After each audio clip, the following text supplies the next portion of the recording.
What did I put here? That's feast. This will be sacrificial. Okay. This becomes Tybalt's.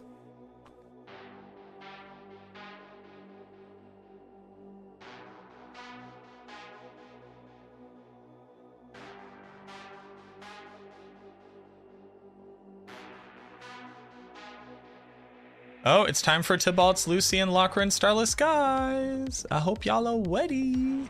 Hope y'all are ready spaghetti. Oh, interesting. I can regain 1 skill point here. Blood Fart 666. Thank you so much for the 1 bit. I appreciate that. Thank you, thank you.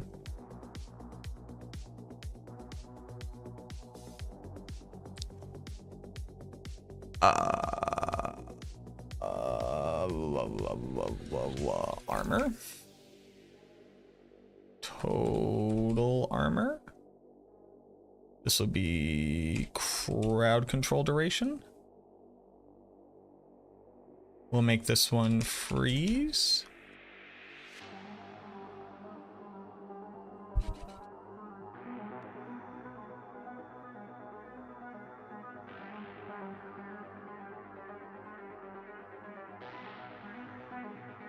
Yeah, two-handed axe is actually best for Sever.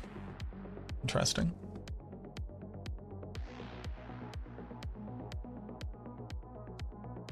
Skill Twee. Macro is Necro King Crown. Joe Breeze, thank you very much for the 100 biddies, friend.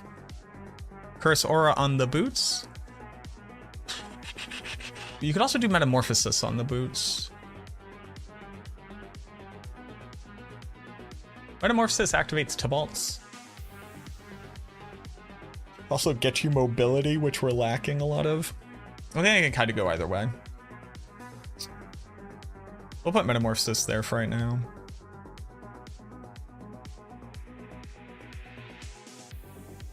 Will we? I like Curse Aura.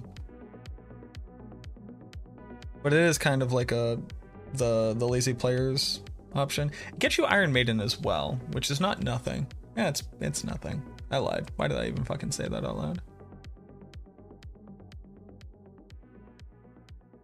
Huh.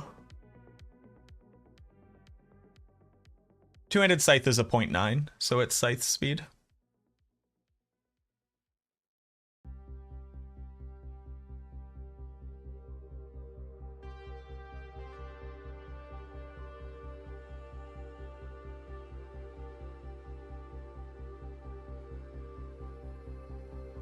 Another streamer says Corpse Explosion gets double bonuses from attack speed. I don't know what that question means, Dennis. What part of Corpse Explosion?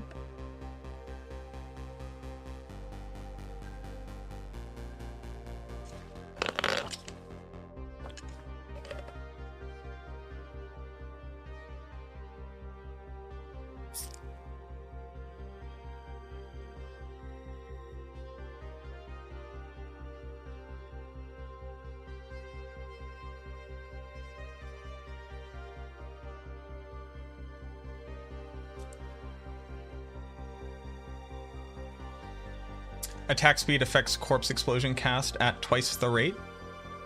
The animation for Corpse skills, so Corpse Tendrils and Corpse Explosion, is a faster animation than the attack animation of a core skill, if that's what they're referring to.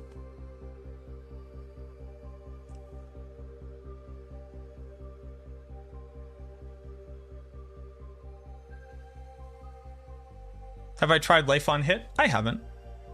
I get it. I do not generally vibe with it.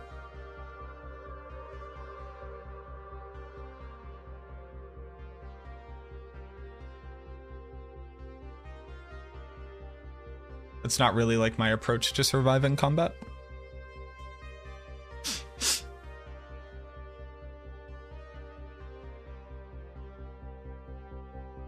Yeah, I get that.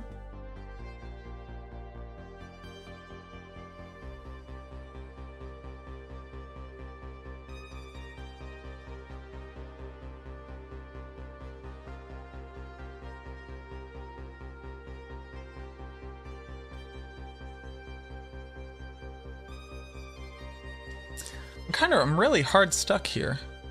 Metamorphosis helps with mobility and activates Tibalts, which is good.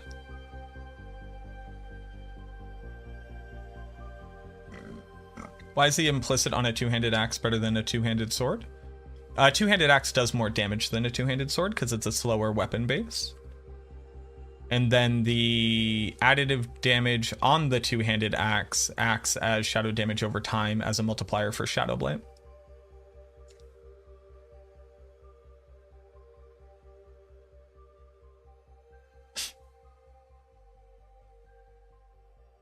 Saying skills have different base attack speed multiplicator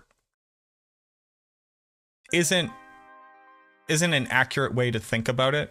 Animations have different lengths and how long an animation takes to happen and how much attack speed you need to increase to reduce its total frame count by 1 are just different because the base animation lengths are different. So it's less so that certain skills interact with attack speed at a higher efficiency. It's that their animation lengths are different.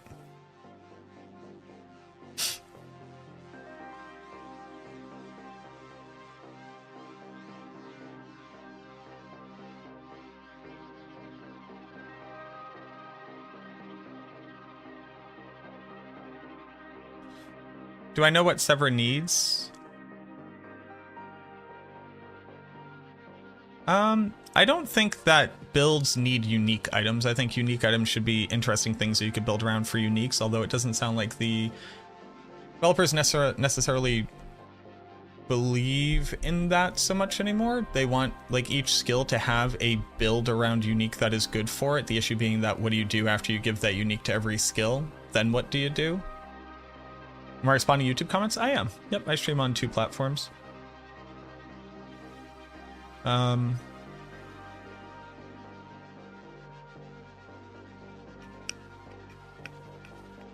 I think that the base skill needs to be re-examined, kind of like for everything. I think the base functionality of the majority of skills just need to be reimagined and realigned.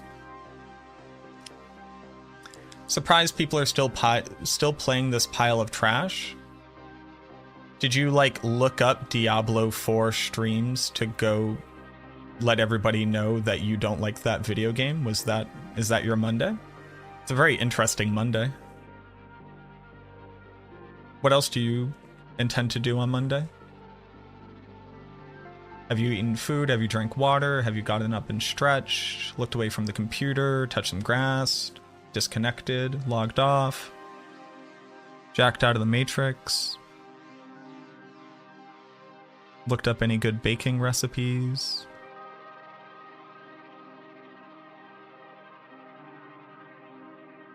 Got a bag? Caught a lick?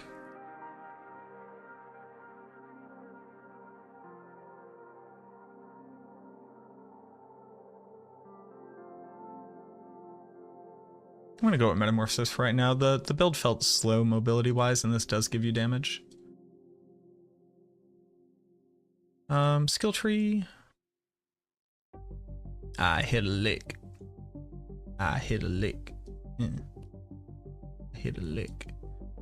Boop boop.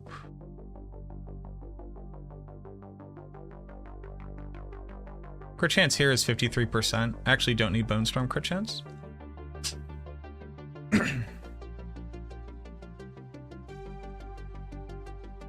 Your ideal key passive revision or addition to Shadow Blight that would benefit Sever? It's a big question. It's like, should key passives be interesting or should they just be powerful is kind of the first question, right?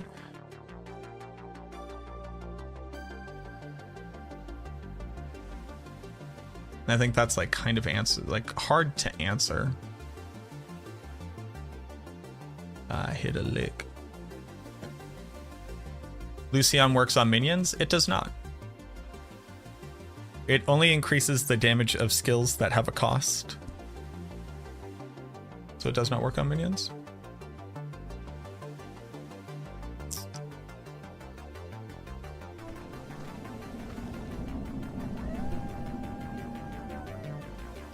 So where would I put this skill point? I hit a lick. Mama, I hit a lick. A little bit more fortifying is like fine. If I could get up to 2 points, then Iron Maiden also helps out a bit, but that's kind of whatever. Oh, but I'm not running Cursor. Mama, I hit a lick. Mama, I hit a lick. Jilly, Jilly, Jilly.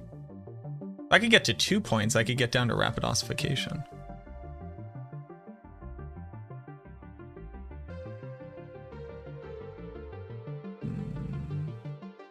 But this is with like, yeah, this is GA Masterwork crit chance.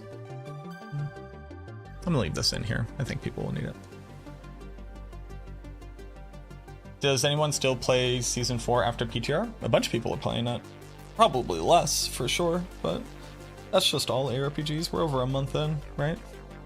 We're almost into the second month.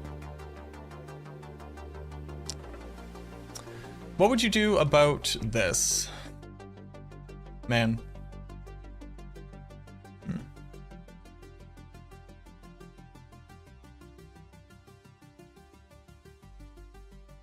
Like, Kalan's Edict just gives your minions attack speed, something that you don't even need in the end game. So it's a key passive that you ultimately build away from. Ossified Essence just says you deal 2 times damage. So it's a thing that you continue to get more out of as you continue to itemize better. And in that, it's vaguely interesting. It also forces the player to solve for maximum essence, which is not something that's immediately apparent, but you feel the drop off of damage very urgently. I think in that way, it forces a certain build style, but then it rewards you for doing that as well.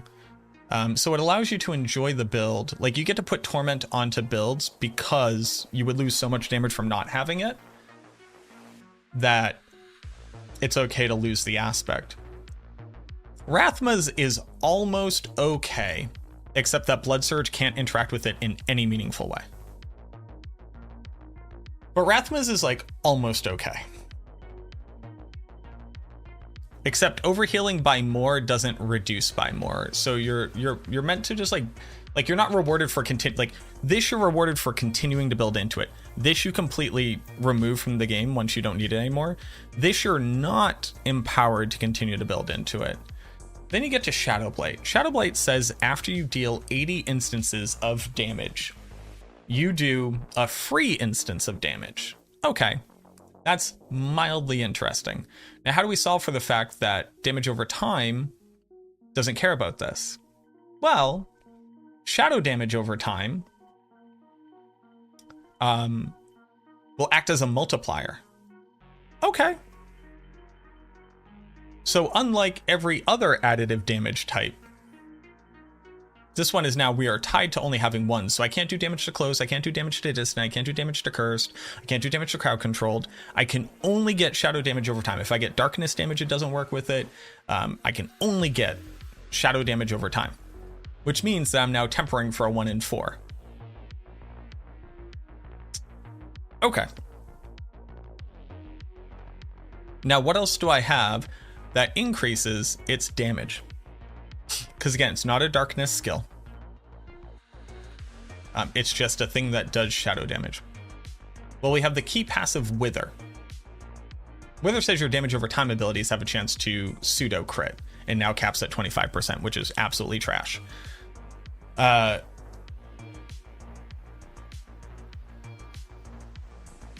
Which doesn't increase the damage of your key passive.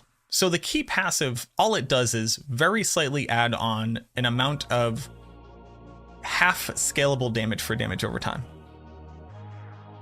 In fact, the irony of it is that it's almost strictly better for shadow damage over time builds, because they trigger Shadow Blight so much faster than crit builds do. Except very specifically for Shade Mist.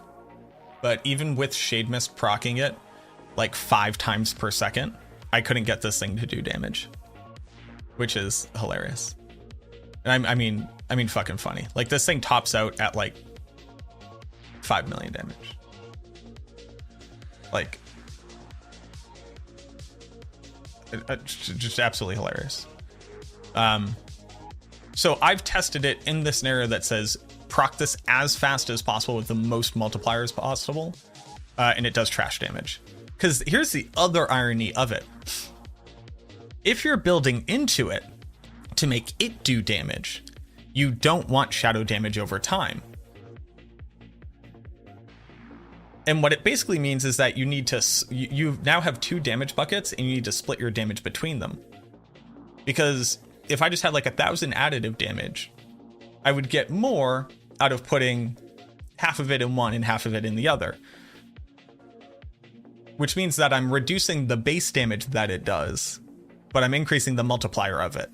So it's this like tipping point. Can I get more damage out of it? Yes, but it's strictly by disempowering it that I make it stronger in this way. So it already like it spits in the eye of its own design. And then you have non-damage over time builds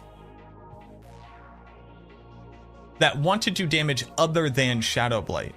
So you wouldn't build into shadow damage over time at all. So you just have the additive bucket damage. So what they did was they made it so that Shadow Blight was better for every build that didn't want to proc it, without making it better for the build that does want to proc it.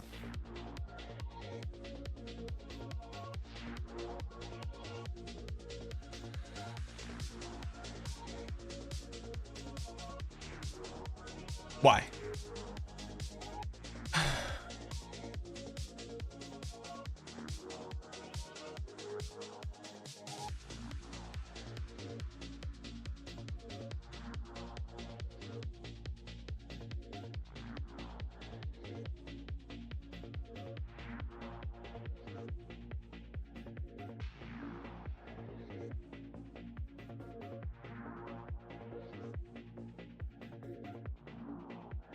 There's an aspect that specifically scales Shadow Blight, which then doesn't scale any of your other damage, but it only scales Shadow Blight. And even in using that aspect, be able to trigger it as fast as possible, you need to be using Shade Mist. And to be able to trigger that as fast as possible, you need as many minions as possible. So then you lose out on the Book of the Dead multipliers. It just functionally doesn't add anything to the class.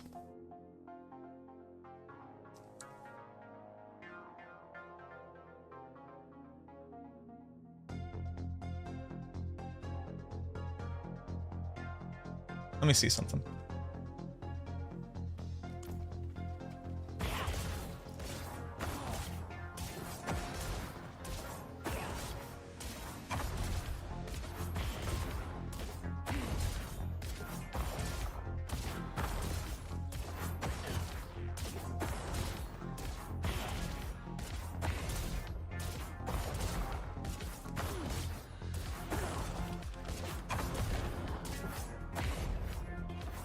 I need to stand in a different direction.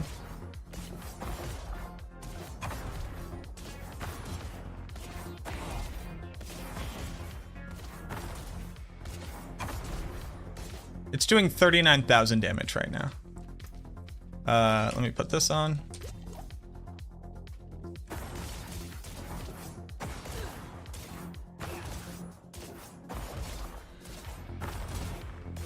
Doing 155,000 damage right now.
I just dealt 501,000 damage while I'm doing 20 million damage.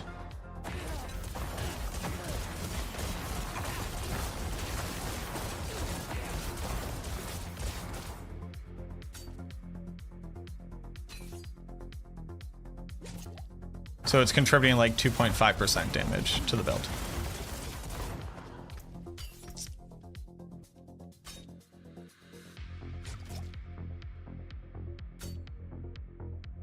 Oh, it's even less because it's every 10 attacks or every 8. So it's every 1, 2, 3, 4. So it's that every 2 times I cast Sever, right?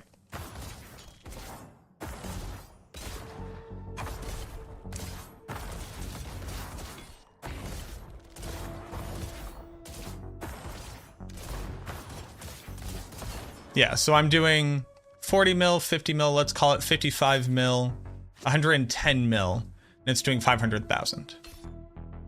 500,000. So.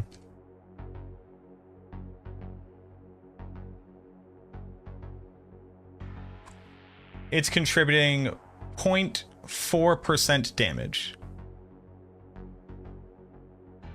to my build.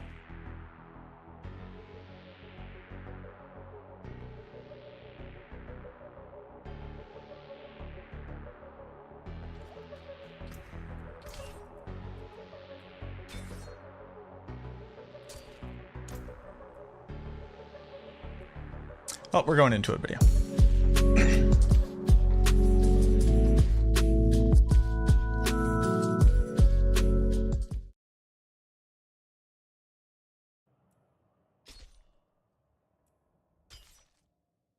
In the Season 5 PTR that we're currently playing, the developers have significantly buffed the Shadow Blight key passive for the Necromancer, whereas before you had to deal 100 damage instances to trigger a single effect of a 22% damage scaling shadow damage attack, but it's not a darkness skill, so it's not a darkness skill shadow damage attack, and that has ramifications later on. They have changed it so that you only have to deal 80. Oh, hold on. Let me back up. Let me back up significantly, because I need to talk about the aspects separately from the actual key passive. Okay. In the Season 5 PTR, the developers took a long, hard look at the Shadow Blight key passive for the Necromancer and seriously buffed it. I'm going to leave that in air quotes because I kind of want to ask you at the end of this video, do you really think that this is a buff, or does this key passive just need to be completely reimagined? Because as it stands right now, this does nothing for the Necromancer at all. I'm going to prove it with math because, you know, obviously I have to do math at some point. But what did the developers change about the key passive? Previously, if you were to deal shadow damage to a target 10 times, as long as they were all within a 2-second period, you would trigger a 22% damage scaling effect. This can crit because it's an instantaneous shadow damage effect. Now, the big thing about it is that it's not a darkness skill, and that will have ramifications later on. This isn't a skill at all. It's a procced ability that does shadow damage, and that's significantly different than it being a darkness skill. But on top of that, they did buff it at one point. They made it so that Shadow Blight now had a multiplier attached to it equal to your damage over time. Now it says shadow damage over time, but keep in mind that the stat damage over time feeds into your shadow damage over time pool. So it's either shadow damage over time or just generic damage over time will both work for this. You might think that's actually pretty cool, right? You can get a huge amount of shadow damage over time onto your build, and then you can have like a 10 times multiplier of this thing's damage, which isn't wrong. It just misleads you into believing that that is some kind of gift that you can really abuse, when in reality, your additive damage would already work in that exact same way if you just stacked critical strike damage, because both of these things act as multipliers. Your additive damage tends to get watered down or considered less valuable because there are ways of increasing other damage buckets. They're not really buckets, but there are ways of increasing other damage instances to be more valuable than additive. But for the purposes of Shadow Blight, if you had 1000 crit damage or 1000 shadow damage over time, they would both add the same amount of damage to the end result of Shadow Blight if you were to successfully trigger it. But how much damage does Shadow Blight do, and what build is meant to use Shadow Blight?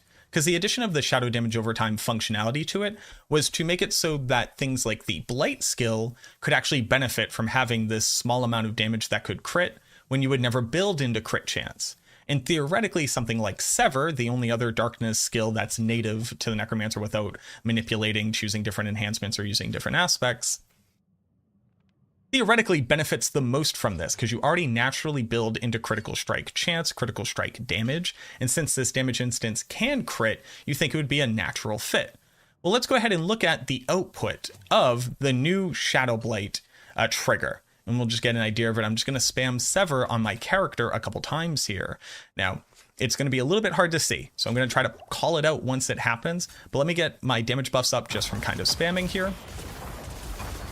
And you'll notice with all of my damage buffs up right now just from Lucian and Starless Skies as well as vulnerable procs, every single damage instance of Sever is doing multiple tens of millions. So the flyout damage and the return damage is roughly about like 50 to 60, maybe 70 million damage. And then the travel damage between is another 20 to 30 million damage.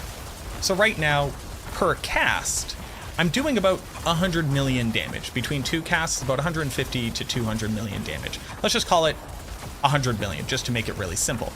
Now, inside of all these critical strike damage instances, can you see the Shadow Blight? If you were to slow it down every once in a while, you'll notice that we're doing a 6-digit damage instance. It's typically in the realm of about 500,000. So our 2 Severs, which are required to be able to trigger Shadow Blight, because you have to do 8 damage instances, travel, travel, spin, spin, that's 2 casts, are doing about 100 million damage. To be able to trigger Shadow Blight, that does 500,000 damage. So what percentage of our overall damage is Shadow Blight contributing to the build?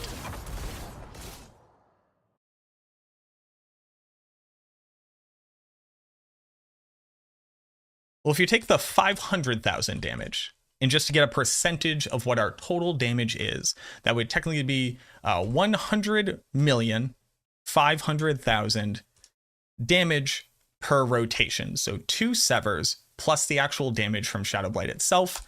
And that is contributing a whopping, make this a percentage, 0.5% of our overall damage output. And this is fully scaling crit damage, scaling vulnerable damage, only having additive damage that works both for Sever as well as for Shadow Blight. But we start to run into some issues with things that can't scale Shadow Blight, but can scale the rest of our damage. And even if we were to double, triple, quadruple, factor of 10, raise the power of Shadow Blight's damage right now, we would go from doing 0.5% damage to 5% of our damage output. And a key passive only adding to you less than a percentage of your total damage output is probably not great. A key passive only contributing 5% to your damage output probably also isn't great. We're talking about a key passive here.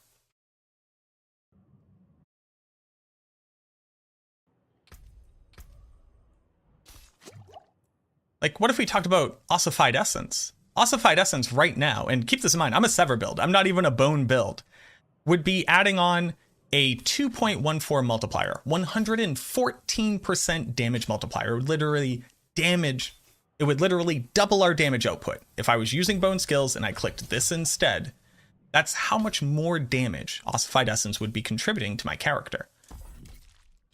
Shadow Blight does not do this, but Mac, you're missing out on it. The reason why you're not getting more damage out of this is because Shadow Blight has 2 awesome aspects. And you're not even accounting for that. You're obviously using the blighted aspect, right?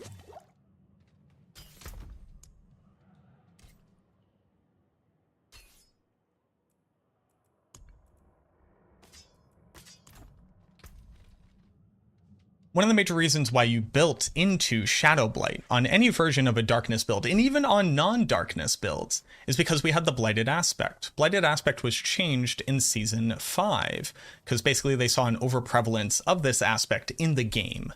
But Blighted aspect says that after you trigger Shadow Blight 10 times, so not add up to 1 Shadow Blight proc, but 10 Shadow Blight procs, which requires you to do 80 instances of damage. Remember that number, because it used to be 100. And in Season 4 right now, it is 100. But in Season 5, it'll be 80 damage instances. You will gain, on a 2-handed weapon, a 100% damage multiplier for 6 seconds. That seems pretty good, right? Well, you can use the Damned aspect. Damned aspect says that by cursing a target, in fact, I have a curse aura on my boots right now, by standing next to this target, I'm increasing all of my shadow damage against them by 100%. So which one of these things do we think has like a higher uptime? Do we think it's the damned aspect that I am automatically triggering right here without doing any damage at all?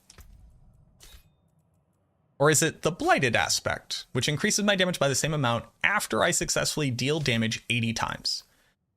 The math right there doesn't quite play out in favor of blighted. But why would I not have blighted on my gear regardless? Let's put it somewhere else. Even there would gain you a 50% damage multiplier.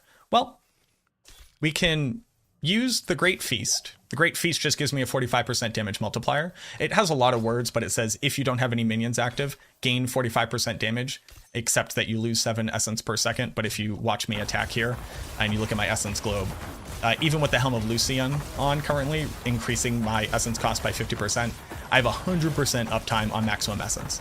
Great Feast is completely solved for. In this axe, whether I've attacked a monster 1 time, whether I've attacked a monster 100 times.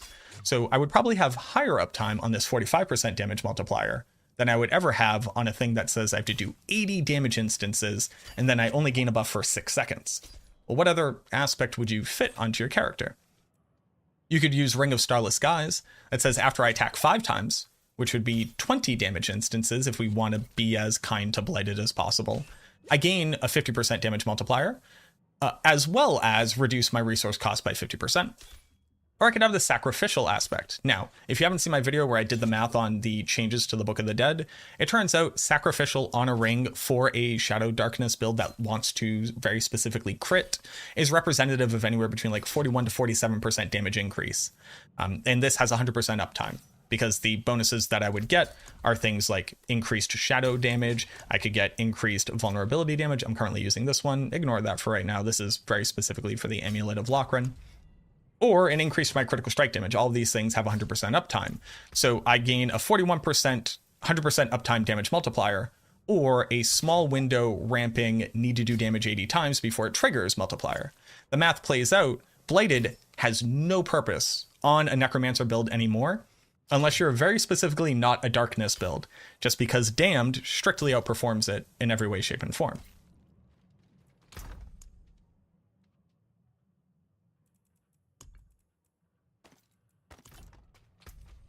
There's also the decay aspect. The decay aspect is very interesting in that every time that Shadow Blight key passive deals damage to an enemy, so every 8 damage instances or 2 casts of Sever, it will increase Shadow Blight's damage only for 10 seconds by 45%, and it stacks up to 5 times. So 5 times 45 is a total of a 225% damage increase. That would take up an aspect slot, so we would lose a 50% damage multiplier or a 45% damage multiplier. But Shadow Blight, the thing that already has a very low damage coefficient, would do more damage. So let's just go ahead and ignore everything else I said. What would this do to our build if we were to put it onto it? So we're going to gain 225% damage. That's a 3.25 multi.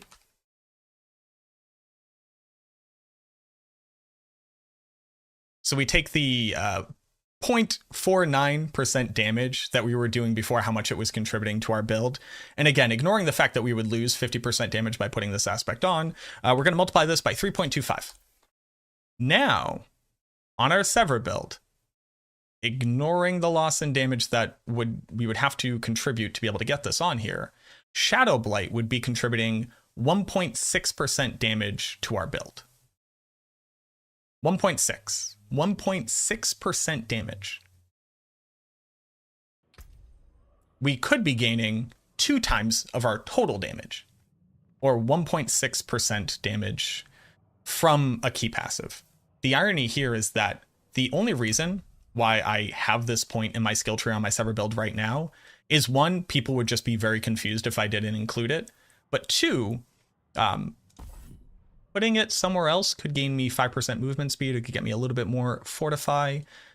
It could increase my movement speed further. It could actually just be put into maximum essence, which would actually just increase my Lochran's talisman damage bonus to us, which would actually outperform the 1% damage increase that we would get from it, which is, I would call it funny again, but it's actually just kind of sad. But the Shadow Blight key passive, like, literally does nothing for our build. It doesn't matter if you're a damage over time build trying to scale some crit damage here. It doesn't matter if you played the old school Infinimus build where this was one of the only ways for us to do damage, considering they've just added strictly better ways of performing critical strike damage. And it's really confusing that the key passive is still in this state at this point, considering how ineffective it's been on the Necromancer this entire time. Because remember, it used to do half as much damage, take 2 more damage instances to proc currently in Season 4, and you still don't get anything by building into it. If you're a crit build, you would never add shadow damage over time to very slightly change how these 2 damage buckets interact. Like if I had 1000 additive damage and I split it 500 here and 500 here, I would get more damage out of Shadow Blight. Except all that shadow damage over time wouldn't increase my Sever damage at all. And we just saw how ineffective the damage is in actually increasing a Sever build's output. Let's talk about the reverse. Let's talk about a Blight build or a damage over time build in general. Blighted Corpse Explosion, Ultimate Shadow either on Bone Storm or Ultimate Shadow on Bloodwave. These are all Shadow dot builds. Let's think about it in the reverse. Damage over time can't crit, so building into crit chance does nothing for you.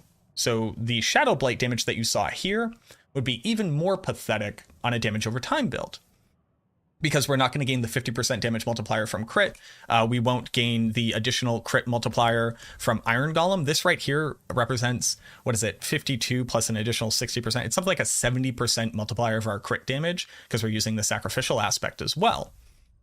So on a Shadow Dot build, we have less ways of scaling its damage. We don't build into crit, which is its primary scaler. And then all of our additive damage here does increase it. But it increases it at the exact same level of effectiveness as if I just had all of that additive damage in a bucket, because it benefits from all of that anyways. So having a 10 times multiplier here versus a 10 times multiplier over here is no different. It's the exact same thing. So we're not going to scale its crit ability. We're not going to build into it at all. We wouldn't use decay. And even blighted builds, which did have 100% uptime on the blighted aspect, doesn't need to use this anymore, because it does require you to very slightly ramp into it. So even though it has 100% uptime once you've triggered it, it doesn't start at 100% uptime. You would actually just get better output, again, from Great Feast or any other multiplier that you can add that is at least 40% or above. So damage over time builds don't want this, and Sever doesn't want this, which is realistically the only crit-focused Necromancer build at this point because they nerfed Infinimus into the ground. So what's the point of this key passive? What purpose does it serve? Maybe the blighted aspect, as opposed to just being nerfed into the ground and literally worse than damned, should have just been changed over to shadow damage, or even just darkness skill damage, maybe make it even more specific, and left it at its current multiplier. Because without this aspect and the changes that they made to Wither as well, dot builds are just dead. And when I say dead here, I mean no longer competitive at the highest levels. They'll clear Pit 120, probably 130 at the end of the day, but I think most builds walking into Season 5 are going to be laughing at Pit 130 with the ridiculous amount of power that we're getting from Lucian and from Lochran's Talisman, but that's a whole other video. But Blighted is no longer useful. Decay doesn't significantly increase the damage output. You would never build into this on a Shadow Dot build, and by building into it at all on a Sever build, you only reduce the output of Sever. So what's the purpose of the key passive? Other than mostly to confuse me, I guess. I do have some suggestions, because I vaguely like the concept that Darkness is a duality spirit here, that by you could either go crit chance or go dot, as opposed to things like blood builds just have to go crit and overpower, bone builds just have to go crit, unless you're actually bone spirit and then you also get to crit and overpower. We'll also ignore that. And the fact that Kalan's Edict is actually so not competitive in the current meta that the majority of good minion builds don't even use it anymore. Instead, we're using Shadow Blight. That's probably one of the biggest reasons why the Blighted aspect got the axe in the first place. But I would like to see 2 key passives. One that rewards you for building into crit, one that rewards you for building into damage over time, that give additional functionality to these 2 things to shore up some of the issues that these builds tend to have. Sever's issue is, even though it's mostly solved in Season 5, it's still of a ramping build. And I only mean that because quite literally you have to ramp up Lucian, you have to ramp up Starless Skies, so it's 5 casts before you're doing max damage. And then you typically have to find a way to be able to fit in Corpse Explosion, be able to gain access to those multipliers. So you can't just cast Sever and ignore everything else. You got to do other stuff too, which is not a bad thing. But I would love to see Shadow Blight for the crit focused thing to somehow scale or interact with Corpse Explosion in a more meaningful way, to be able to automate that in some way for the build. So you get to gain the access of Corpse Consumption in a cool way that doesn't require you to use an aspect. For shadow damage over time, there's much fewer issues with shadow damage over time, other than the fact that everything other than the Ebon Piercer amulet doesn't do damage. Ultimate Shadow Bloodwave doesn't do damage. Blighted Corpse Explosion doesn't do damage. Blight itself doesn't actually do damage. It's just the amulet. That's why if you look at the meta right now in Season 4, none of those things that I said previously are getting above like tier 110. Whereas Blight is somewhere between like second and third best Necromancer build by a far margin, doing multiple billions of damage per second on a staggered boss. So what I would love to see is some kind of way of very specifically increasing the skill damage that you do from Shadow Blight by building into it. Maybe it can come down to the total amount of debuffs that you have on the target to be able to reward you for stacking on more things and get even better damage output, especially outside of the window when a boss is staggered. So what if it was the amount of types of damage over time that you're able to apply to a build is able to further multiply your damage over time in total. Maybe transform all damage over time that you apply to a target into shadow damage over time, meaning that we interact with things like Indariel's Visage. We could add bleed to our builds and be able to work that some way into it. Something very thematic and that rewards you for doing what you're doing right now and able to actually scale the other things that we do. Because the major issue with damage over time on a shadow build is that our key passive, which is Wither, does not work for anything that isn't shadow damage over time. So something like Indariel's Visage that adds on poison damage doesn't work with Wither, and this is our primary way of scaling shadow damage over time. Oh, and I did just want to touch on this as well. So this is my Sever Necromancer, just in total. These are my Paragon boards. You'll see that I've built into more bone passives, very specifically for the Lochran Amulet. You'll see that in the build guide that I'm going to put out soon. And you'll notice that in the Wither board, the only thing that I pick up is a glyph just to put Abyssal here, just to gain increased non-physical damage and to very slightly increase this shadow damage node. I don't care about shadow damage over time on the build. It does nothing for me. The small amount of additive shadow damage is the exact same as a small amount of additive crit damage, and the crit damage nodes that you can get are just stronger than the shadow damage node. You also have damage to shadow damage over time affected enemies. Sever actually doesn't do any shadow damage over time anymore. It doesn't have enough room to be able to fit that onto the build, and it doesn't benefit from it in a meaningful way. So this basically just says damage to elites, which I'm already getting over in Flesh Eater at a much higher rate. We have damage reduction to shadow damage over time affected enemies, which is super cool. But nowadays, both Blight and Sever are so distinctly different, you really don't feed in any shadow damage over time effects. So you would have to reduce the output of your build to gain the benefit of this damage over time effect, to gain the benefit of this damage reduction effect. And then the key passive on the shadow board does nothing for Sever. In fact, there's no... And then the legendary node on the shadow board does not affect Sever at all. It just doesn't. Wither could say right here, by building into intelligence, you give your shadow damage effects a 25% chance of increasing the damage, scaling off of your intelligence, which would actually be super duper cool. But instead it only works for shadow damage over time. Now this is meant to add a crit function to shadow damage over time, but at the expense of the fact that Sever gains nothing from this board at all. You don't build into any of it because it's not valuable. There's no board. This gives a generic multiplier. This gives a generic multiplier. And that's it. I'm using a bone multiplier because it's more valuable than anything else on a shadow board, even though it's only up while I have Bone Storm up. That's a problem.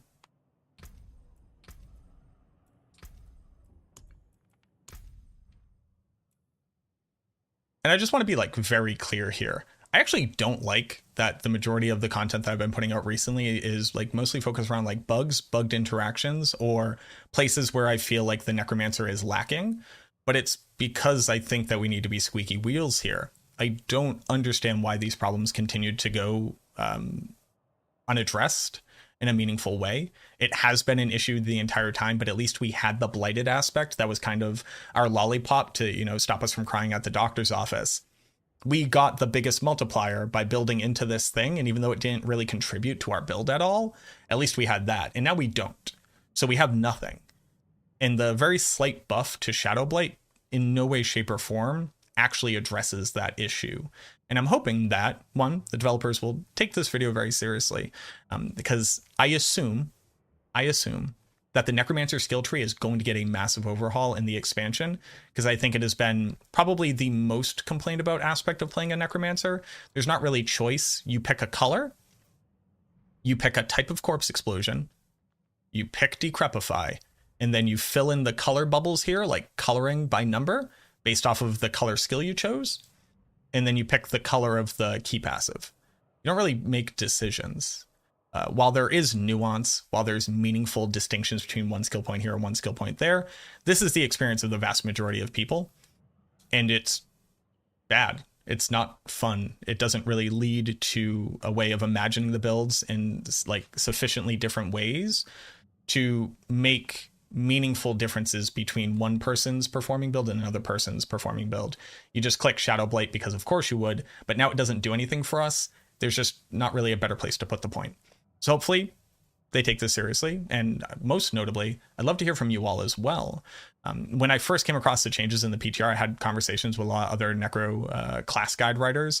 And that was basically our takeaway was, oh, Damned, the aspect Damned is now just strictly better than Shadowblighted in every single way, shape, and form, and there's no reason to run the aspect anymore, which is a weird outcome from a change to the build that was meant to be compensated in a way, and it just wasn't. But I'd love to hear from you as well. What has your experience been? Did you try out the builds in the PTR? How do you think that they worked? And how valuable did you find building into Shadowblight in the decisions you get to make as a darkness skill Necromancer?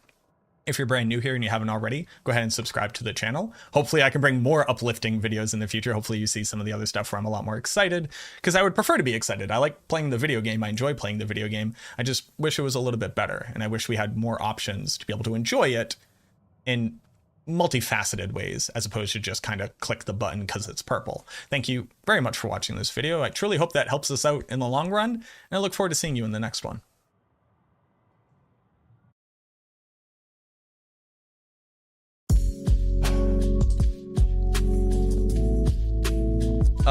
Das Ruthless. Yo, my guy, how do I tell my friend that damage on gear is not as good as strength on gear on Bash Barb? You explain the math to them, and you make them do the math. So you go, how much additive damage do you have? How much strength do you have? How much strength could you put on the gear? How much damage could you put on the gear? How much does it increase that bucket?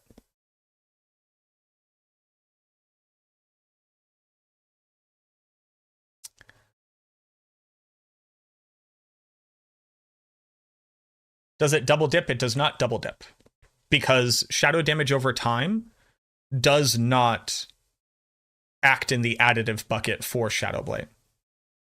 Immortal Necro bug is old news. I don't know what you're talking about, Athos. Can you help me to better understand? Shadowblight rant.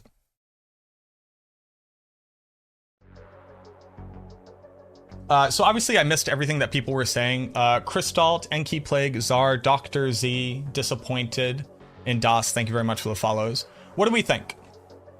Was that too harsh? Did I miss any points?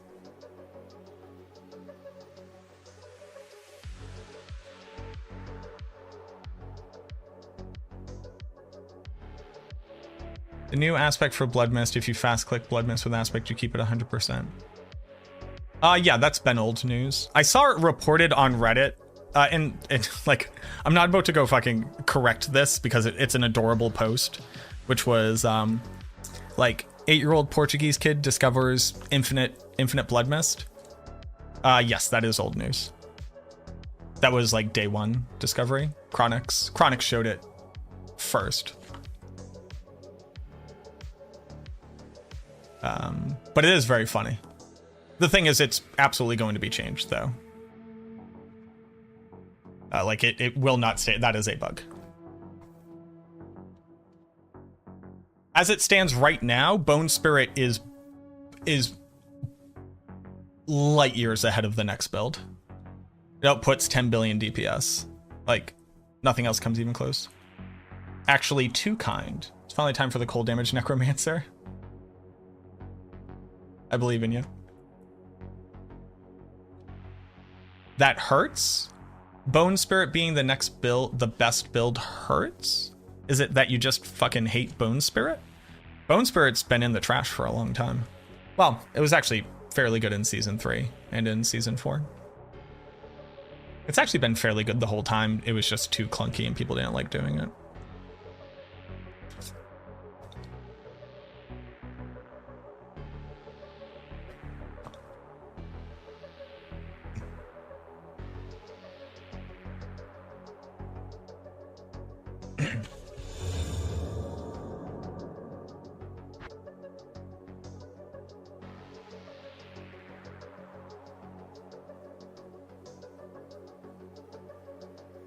We're moving to a single build meta.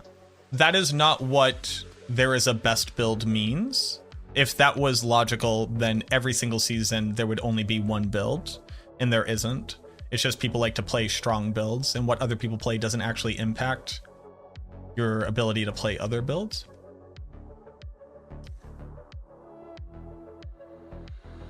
It's not that new builds suck, it's that they make old builds insanely weaker to push the new meta. No, that's inaccurate. They attempt to rebalance outlier builds while buffing underperforming builds. You're adding like a level, you're adding like a level of manipulative maliciousness and like ill-heartedness. The natural state of a game that has seasons where there will be patches every season is to decrease the power of overperforming builds, fix bugs, which will have an impact, and to buff underperforming builds, so that people who have been waiting to play a build will feel more incentivized to play it, because now they can actually enjoy it, because a lot of people suffer from FOMO, which is just something I believe it exists. I don't agree that it's someone's fault that you experience it. But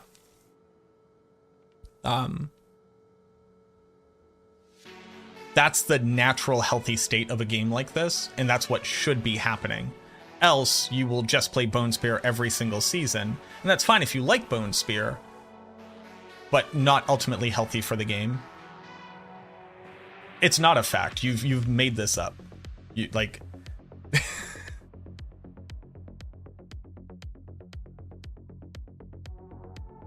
how Shadowblight is never optimal now after being the best build for many seasons. It wasn't the best build for many seasons. I don't know where you're getting that from. Blight has not been the best build really ever.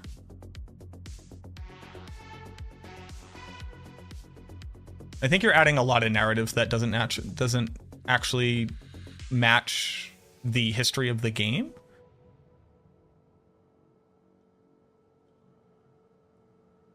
And it confuses me.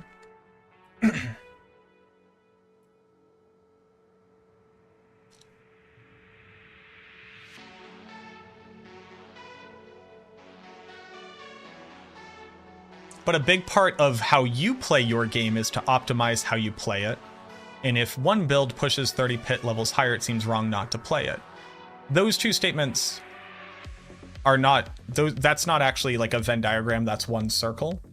Those are actually two very disparate concepts. How I personally like to play the game is in playing the strongest build and then optimizing it has to be the true statement for the second statement to exist. So you personally only want to play the strongest build because you think that optimizing is strictly related to the strongest build only. You can optimize a B tier build. You can optimize a C tier build. You can optimize a D tier build. So it sounds like you personally want to be playing the strongest build and optimize it over the length of a season, which is a very reasonable thing. And that if a different build would outperform your build, you would no longer want to play your build. That is not the same thing as them empowering Bone Spirit means that everybody will only be playing a single build meta. Like these things are not connected in a meaningful way. What's going on, Sveno? How's testing going? Sever's doing really well. Bone Spurt is the new build they're pushing. Their pushing is a fun way of describing adding tools to a build that has for a long time been very clunky, and now they're making it so that people can enjoy it without having to try very hard. Shadowblight key passive is now never optimal to proc Shadowblight. Right, they nerfed Blighted Aspect, and the Shadowblight key passive was never strong. And it's gone unaddressed because most people haven't complained about it other than me. Well, I mean, many other people in the sphere have complained about it, but the masses haven't, because they proc the aspect and then they feel strong. Talking from a meta point of view, of course. Yeah, so I hope that my additional context has helped to like give you insight into why the initial statement made doesn't hold as much water, because it's based off of a hyperbolic representation of misinformation. Yeah, they didn't intend to make Shadow... Like, they went, we don't want Blighted Aspect to be run on every class. How do we do that without making it so that it's hyper-restricted? Well, we can reduce its effectiveness. Because a 50% damage multiplier is fairly common, except for the fact... Like 50% damage multiplier is an overperforming damage multiplier. The issue being that they believe that this is legitimately contributing damage to builds, which it isn't. We can prove that mathematically. And then if you compare it to its contemporary, which is Ossified Essence, Ossified Essence gets to give you double damage, and there's a 40% multiplier aspect also tied to it. So it's always been disparate. It's never been a fair equation, but this number was high enough that you didn't feel bad about it. Now we will feel bad about it. We're now feeling the pains of the change, and that's why it needs to be addressed.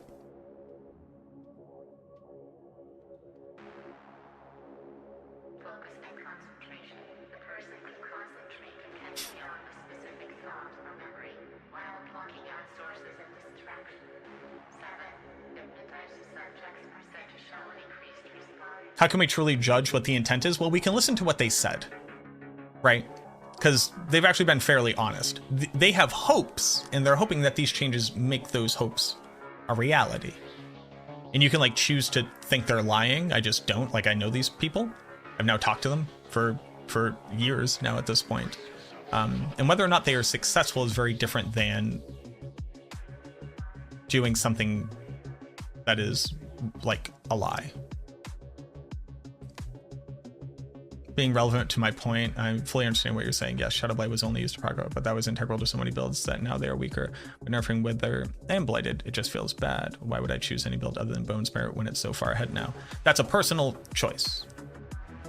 We do need to stop holding the developers responsible for our desire to only play the strongest builds. That's a you thing. That's not a everybody in the universe thing. And I think this is very important. Like, I'm lobbying for people to have more options to feel powerful and to address things which have not been compensated. I don't give a shit what the strongest build is, and I'm not only going to play the strongest build. It's not only a his or mine. Well, we don't know who this person is. It's not only a you or them. There are many people, sure, and there are people like me.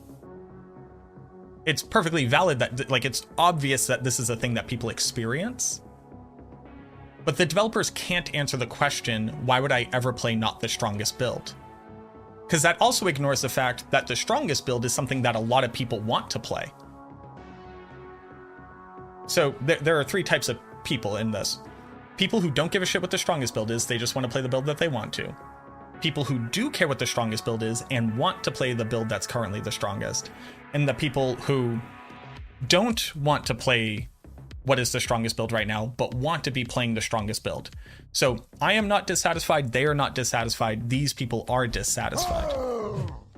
So 66% of the people that exist are the majority. Now, obviously, how many people actually fit into each one of these, because we don't have the real numbers, there's no way for me to generate that. But if we're talking about people's mind state, like what motivates people to do things, these three groups all exist simultaneously.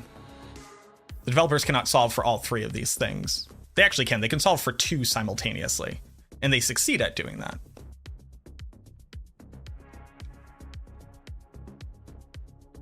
We watch D4 content, we know what the meta is. It's impossible to ignore the fact. It is impossible to ignore the fact that you're playing something that isn't the strongest build. What the fuck what can the developers do about that?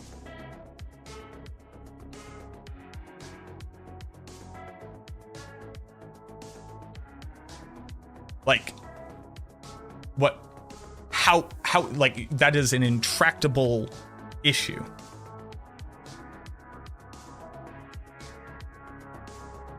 Right?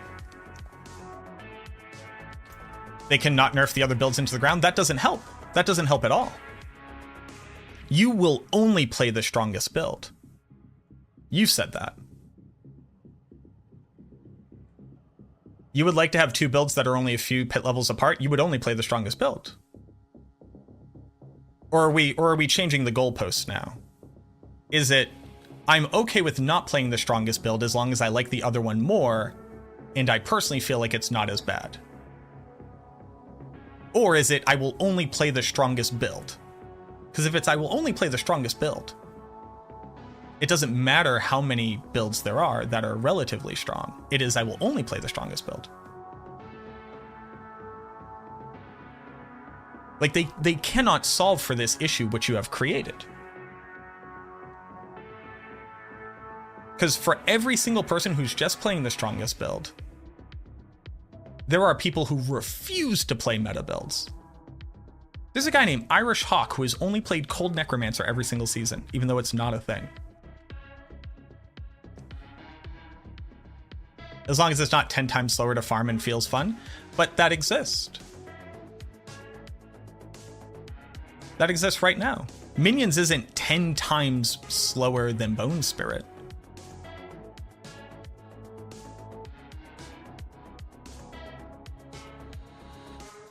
The other builds that are going to be strong aren't 1/10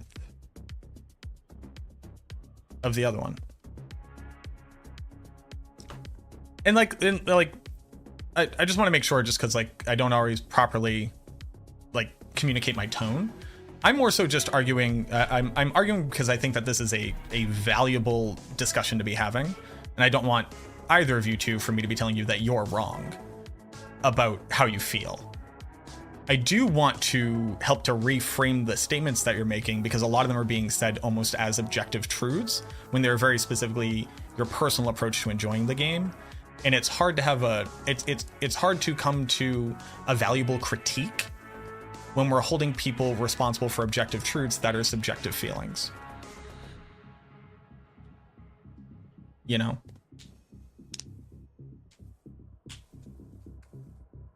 But like right now, Blood builds do tier 120. Blighted is currently doing like 136-ish. Minion builds were hitting like 138, 140, and Bone Spirit is just above like 140. What's a cold necro? A cold necro is Frostburn, Penitent Greaves, Bloodless Scream. Come from not trying to play the meta, but still strive to achieve feeling powerful. Respect to Irish Hawk. Yeah, next time he's around, I'll let him know.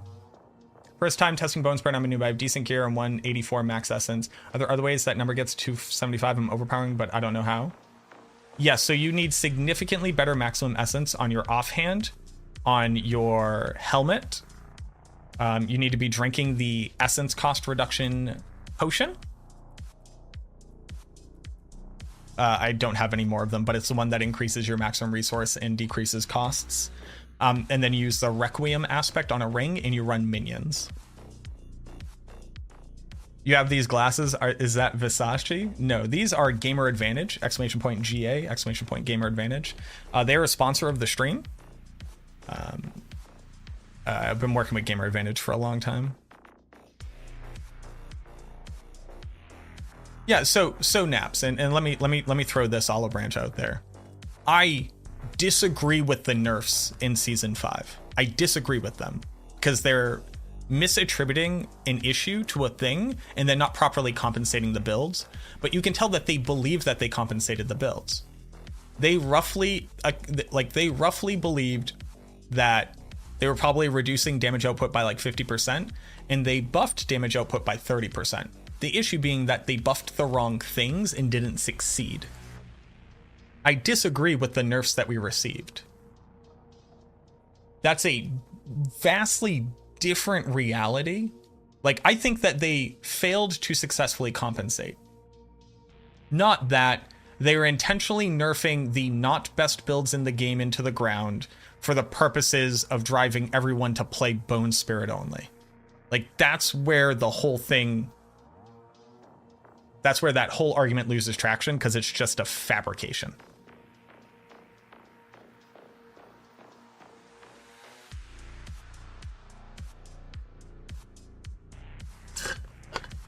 Any quick tips on resistances and armor cap?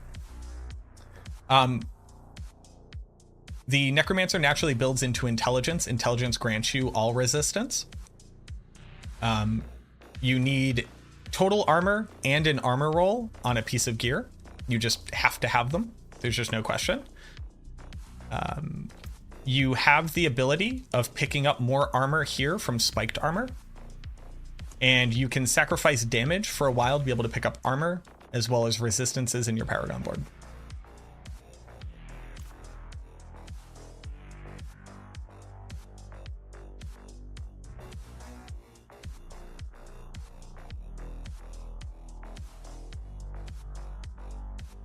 How can you break down the skill tree then? If the devs saw this video, how would you fix the tree? But if Buff had a skill tree like Rogue, how would it be broken down? That is a very long question that I can't just poof an answer off the top of my head about, Chalet. The question is, how would I completely reimagine the skill tree for the Necromancer is like a 10-hour rant, and I don't have an answer to that. I would come up with answers over time. Like, one of the major issues is that it's far too simple and it doesn't have enough overlapping passives that work for everything. These only work for blood, and this only works for overpower. This only works for shadow, and it doesn't work for shadow damage. It only works for darkness skill. So it's not even other instances of shadow damage. This only works for bone, and oddly enough is the thing that most overlaps with other classes very specifically, because you can reduce bone skill cooldown by spending essence. So you could use this to reduce bone storm uptime on other builds. Our ultimates are an absolute fucking joke, and there isn't a darkness one. You shouldn't need an aspect to gain an ultimate skill that works for your build, I don't believe. The minion passives have kind of been a joke the entire time. Needing to put 9 points into my minions doing more damage and getting more survivability, whereas this just increases all blood damage, is just kind of fucking silly, honestly. The skills itself, now that Bone Spirit is a core skill, at least we have 2 bone core skills. But that doesn't stop the fact that this was designed to not have 2. Our basic skills are absolute trash. They're just bad. You just don't use them anymore. Whereas every other class is like all using Shard of Varathiel and Pain Gorgers and able to apply all their damage bonuses to Pain Gorgers because it carries different damage types. But the Necromancer doesn't have that, so all of our Pain Gorgers damage just doesn't scale with Overpower and Crit, so it does nothing. We only have 1 unstoppable option. You don't actually choose between these 2 curses. This is used for leveling, this is used for everything else. This is not really a choice. This still exists at all. Ridiculous. The fact that the minion passives don't exist until this late into the tree, also very weird.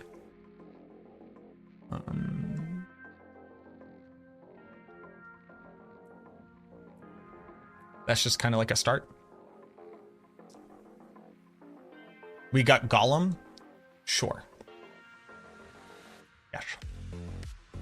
There are not generic unstoppable options. These nerfs were there because the buffs coming to uniques is going to give that other 40%, or also putting into perspective the expansion. If we are supposed to only have good working skills when we very specifically have certain unique items, that's trash, and I hate that. And I would scream into the heavens until it was different, or they stop listening to me. Taking into account the expansion, you can't take anything into account in the expansion. The skill tree could be completely different. So if I'm getting nerfed now so that 5 months later I get to enjoy, well, this will come in season 5. So if I get nerfed now so 2 months later I get to enjoy buffs, that also sucks shit. Just straight up.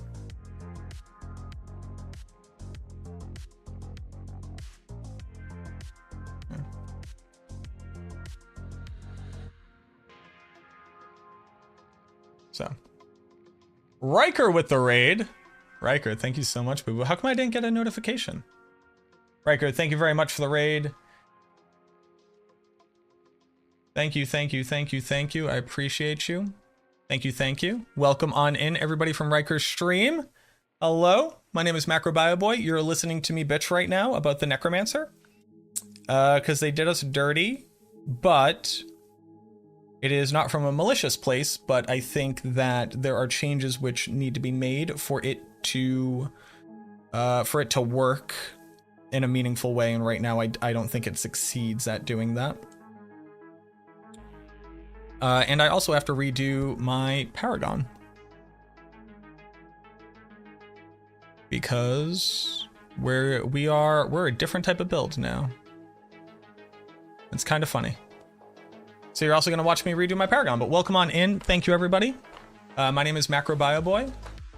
If you don't know me, I play the Necromancer. Can I tell you about the Barbarian? No, I play the Necromancer. Can I tell you about the Sorceress? No, I play the Necromancer. I have like 4K hours on just the Necromancer. So if there's something about the Necromancer and I don't know it, it's either somebody else got to it first, or it doesn't exist. So if that's what you're here for, you're fucking here for it, and I appreciate you. I'm gonna try to fix my bot though, because I would like to get notifications. It'd be cool if I got notifications. I am so hot and sweaty. It's so muggy where I am right now. All right, hold on. Let's test something. Alert box.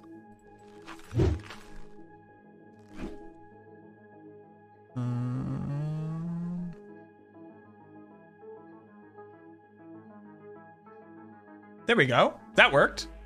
Baby, thank you for the follow. Yeah, but if you're here, I'm streaming on Twitch. I'm streaming on YouTube. Watch wherever you want to watch. I'm underselling my 20 hours of experience. I have like 200 hours on Barbarian too, but that was like way back in the day.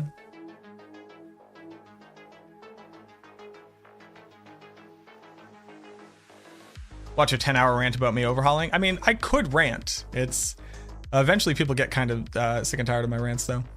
So we're gonna update the Paragon board here real quick. Gonna remove this board in its entirety. We're gonna do this, rotate, boodly boop. Boop here. We're gonna rebuild this as well. Boop, boop, boop, boop, boop, boop, boop, boop. Boop, boop, boop, boop, boop, boop, boop, boop, boop. Boop, boop. Boop, boop, boop, boop, boop, boop, boop, boop, boop, boop, boop, boop, boop. Boop, boop, boop. Okay. So that's 4 points. This allows us to get a better leaving board, which is my least efficient board. Abyssal Essence Gravekeeper here. What? No. Sacrificial. No, no, no, no. Oh, no, no, no, no, no, no, no, no, no. Not today. So that's Sacrificial. I don't know what the hell I was doing before. This is Gravekeeper. Gravekeeper. I promise I know the alphabet. Don't even worry about it. Boop. Gravekeeper. Ugh.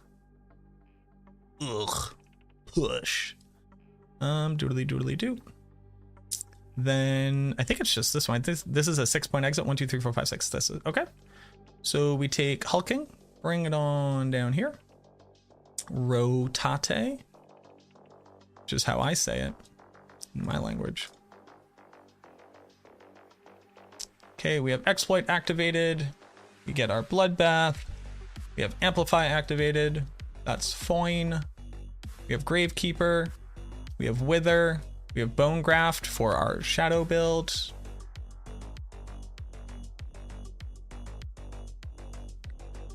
We'll just ignore that for right now.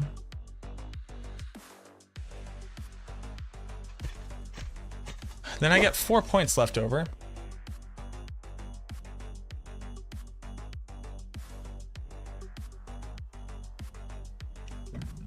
Excuse me. Where did I pick up? Can I pick up anything?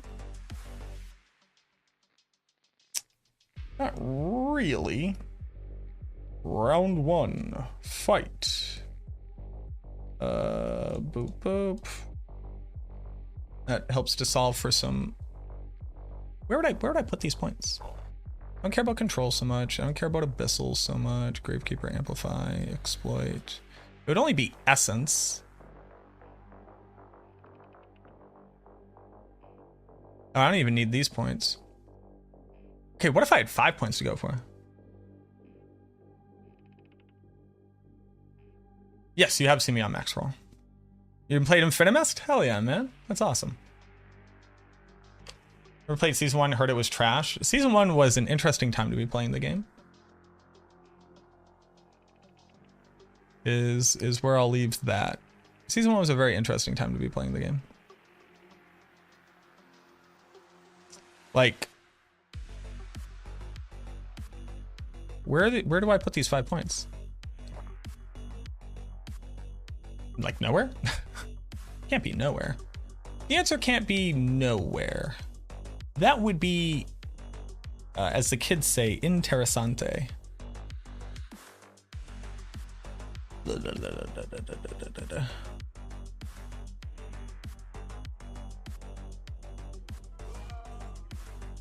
I guess we just do this and we do this. Baby, thank you so much for the tier 1 boo boo. Welcome on in. Enjoy the no ads. Enjoy your emotes. Welcome, welcome, welcome. Thank you, thank you. That is mighty kind of you. Nowhere to put this point. Blech. Hit the blicky. I don't know what to do here. Crit chance. No. I guess damage to injured. Guess is the best thing I can get? Sure. This is funny, like I'm at 7 boards, but it's actually 8 because I'm picking up this multi.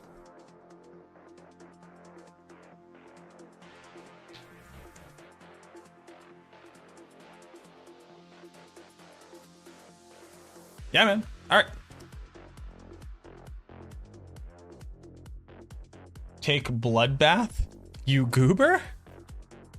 Take Bloodbath. The overpower? The 3% increase? 3% expected on 35% is what? 3.5 divided by 3 is.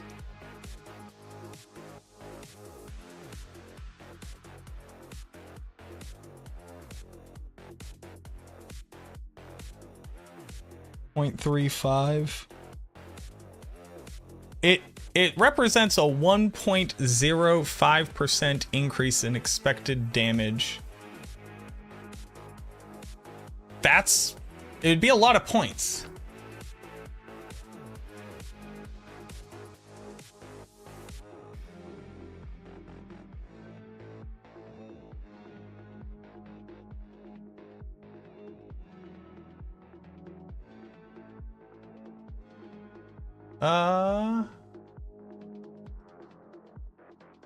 Why do I ever make fucking videos about builds when you can just throw all this on? Dude, the Exodia build was a lot. So they're fixed. The other classes seem to have more nuance. I've made over 12 level 100 since season 0 to season 4. Do other classes have more nuance? I think you could argue that in some cases, sure. Using leveling a druid to drop wisdom rolls to help scale overpower, very bad idea. So willpower grants you additive overpower damage. It used to be a thing when intelligence didn't scale overpower damage. But now that overpower just works like a regular skill multiplier would work, it is a very bad idea. Song set, this is Wudijo's Spotify playlist.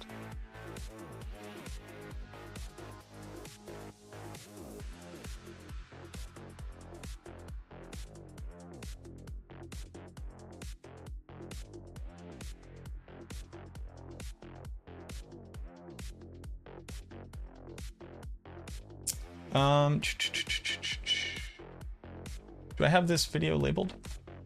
Yeah, I do. Okay. All right. So now we're doing a basic skill build.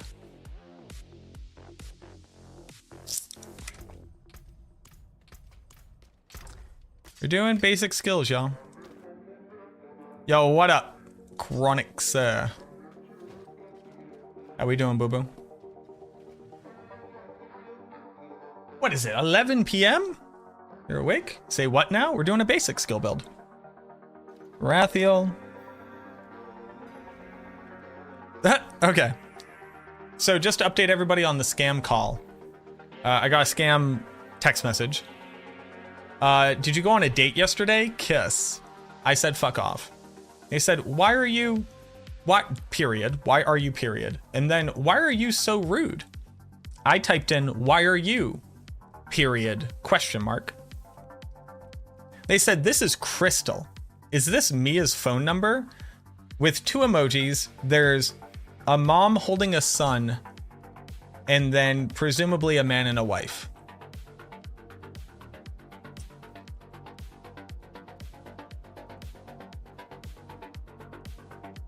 I'm gonna respond back with why are you period question mark period and see if that gets them to answer.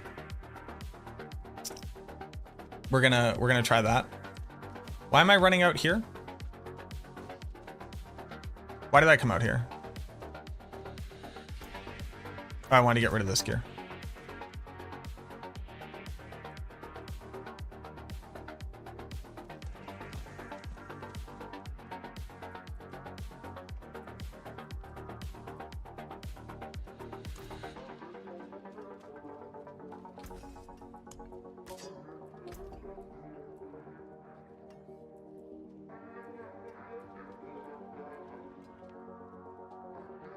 Reap duration.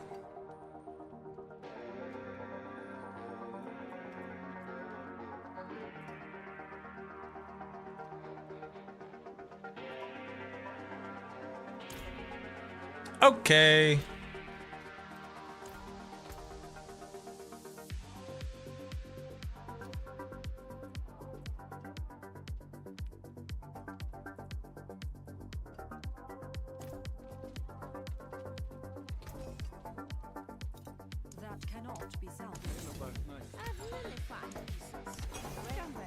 Okay.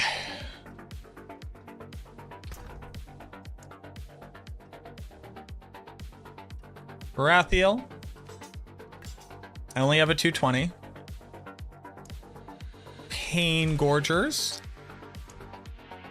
Not that I think that these are good, but people will scream at me if I don't use them.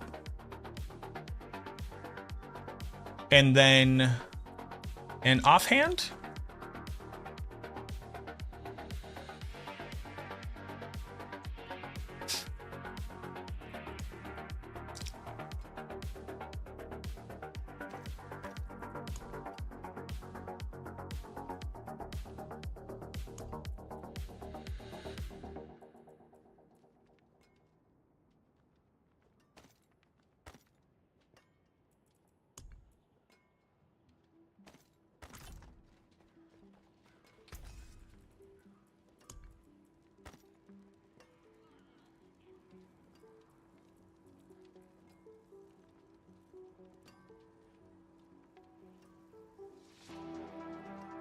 I have 5 out of 5 tempers left. Is that what I'm reading?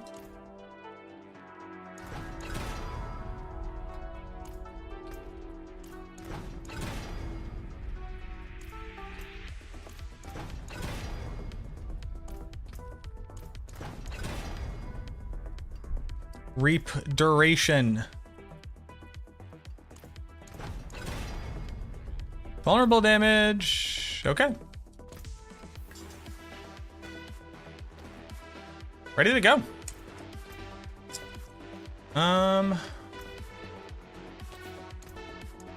Adaptability?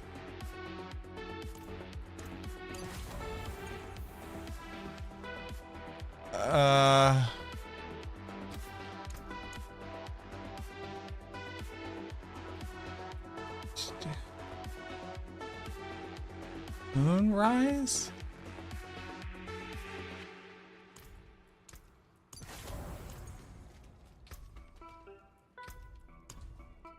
Sure.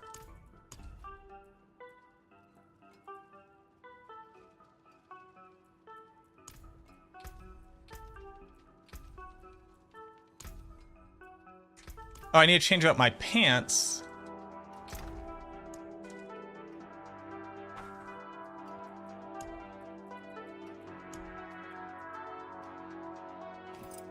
Here we go.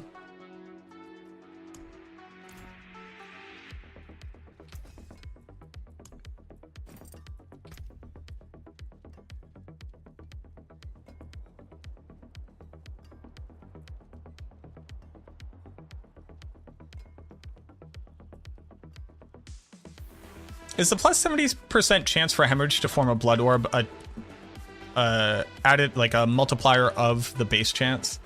So 100% chance to form blood orbs would take it from 30 to 60%? Yeah. Okay. That's what I expected. Maximum life, sure.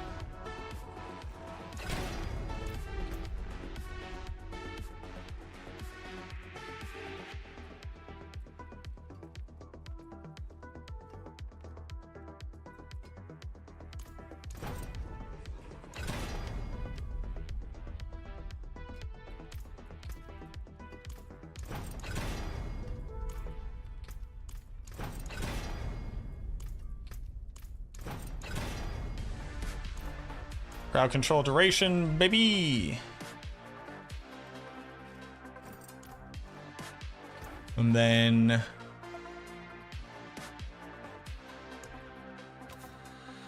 the reroll thorns.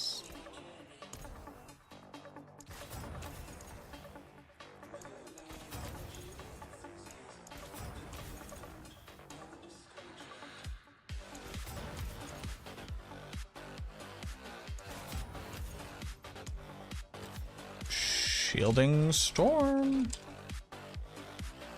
If there's no utility or defense. Might. Hectic. Hectic is utility. Okay.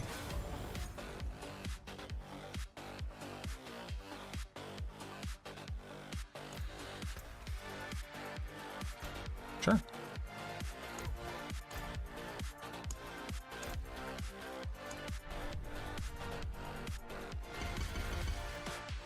Reap.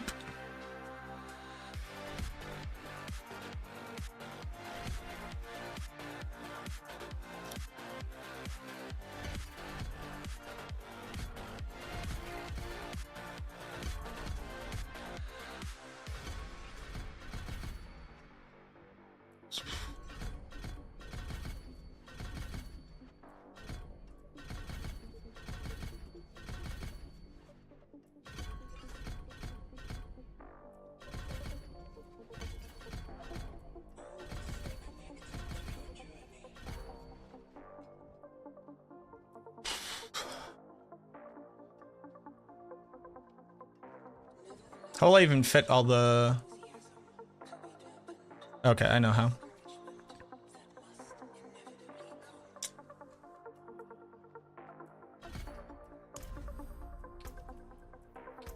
Skill assignment. Reap. Blight. Corpse explosion.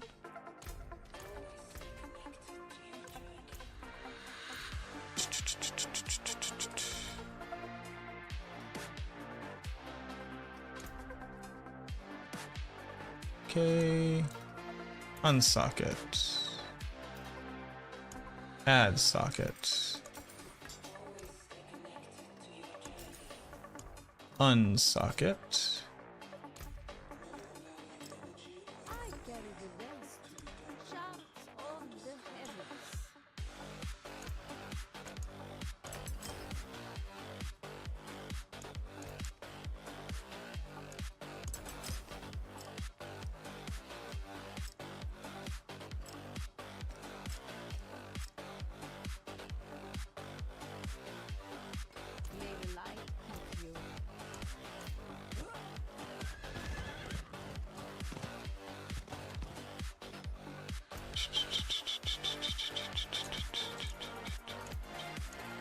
1, 2, 3.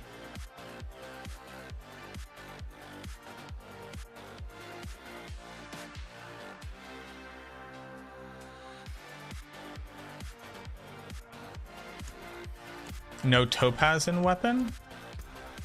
Oh, you're right. Basic skill damage. Slightly more additive. Now we're talking. This is why you do it.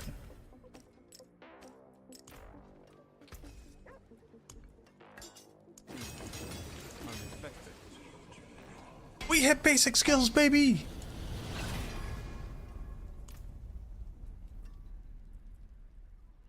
My pain gorges are legacy.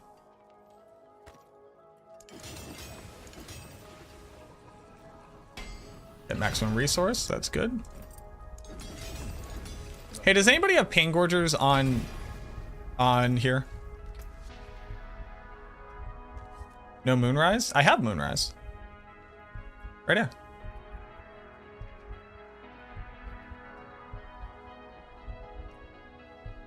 You got me, Carnes? Are we already friends on here? I have Moonrise right here. You're not? Okay, hold on. I also have to get up and after we do this, there you go. Can you add me? You could just request to join on me. It auto accepts. Yesterday, I socketed my sausage with an avocado. That's cool. Won't it just like melt up as you cook it?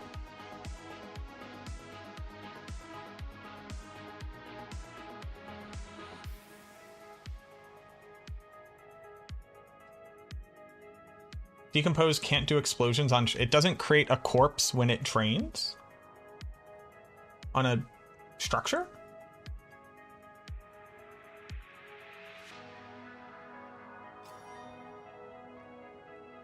Does Rapid and Edgemaster good for basic skill? There's just strictly better than Edgemaster. Edgemasters is something that needs to get looked at nowadays. 20% damage multi? With a downside?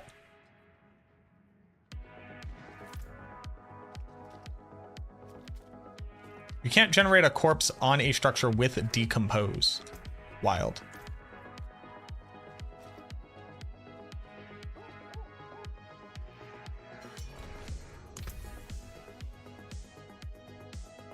Pain Gorges. Hey, much better than mine too. Thank you. Pain Gorgeous.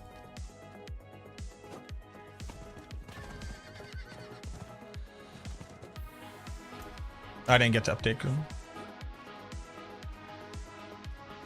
Does that offhand match the aesthetic? Sure, why not?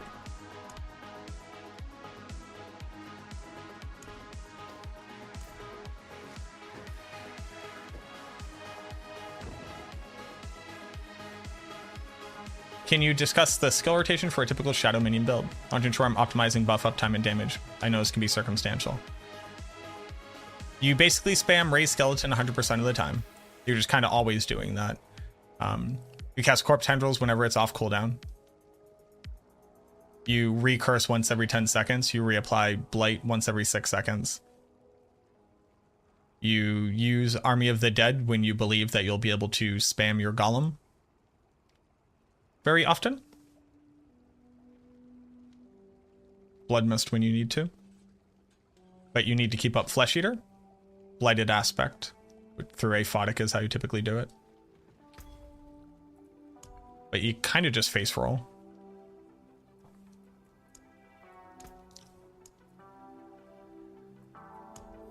The answer is you kind of just click everything whenever it's off cooldown.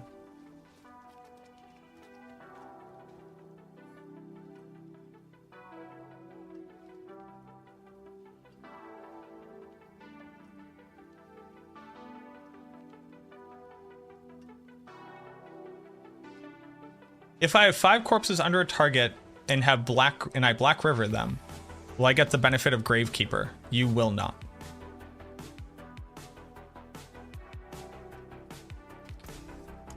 Or I believe that you will not.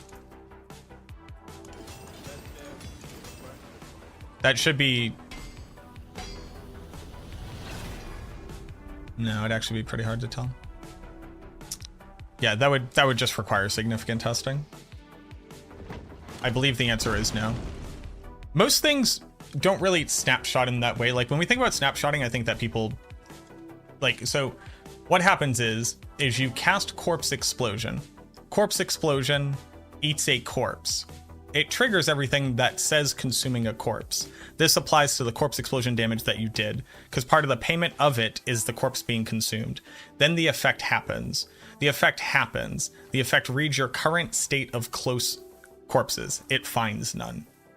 It does not increase. How are we doing today? I'm doing well. Thank you for asking. How much max resource do I have? 247? Okay. We'll drink a potion.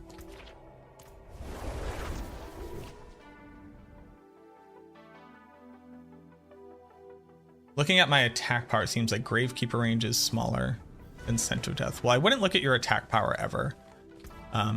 What I would do is I would put on an Ebon Piercer and then shoot a bolt. Not the Blight, but the bolt itself. The bolt does consistent damage. It will always do the same damage amount and then be modified by your multipliers. You really shouldn't look at your attack power ever for anything, like ever. And that's not me being weird about it. You should not use it because it doesn't accurately reflect the game state. Oh, I don't have guess I'll drink this.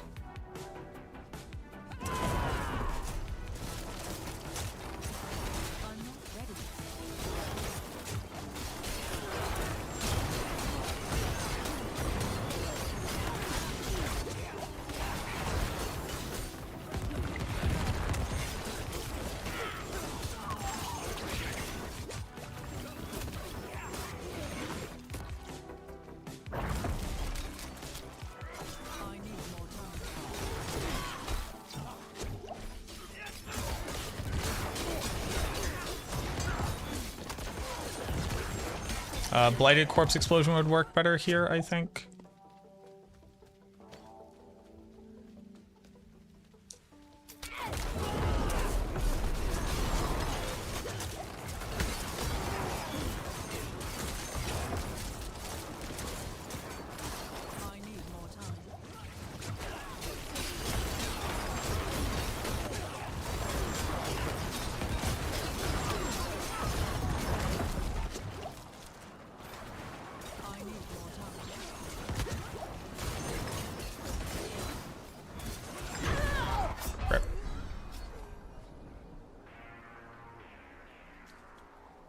Is this a new sword transmog?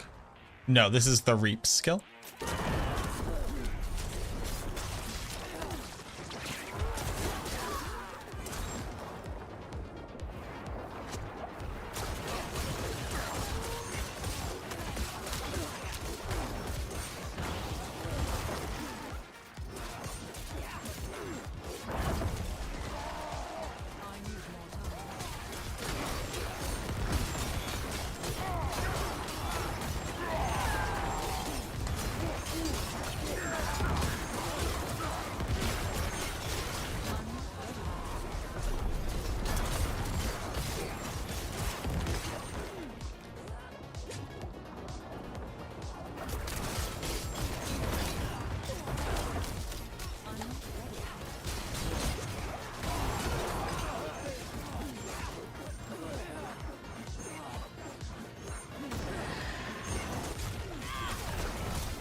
See what you will. That's the funniest shit I've ever seen.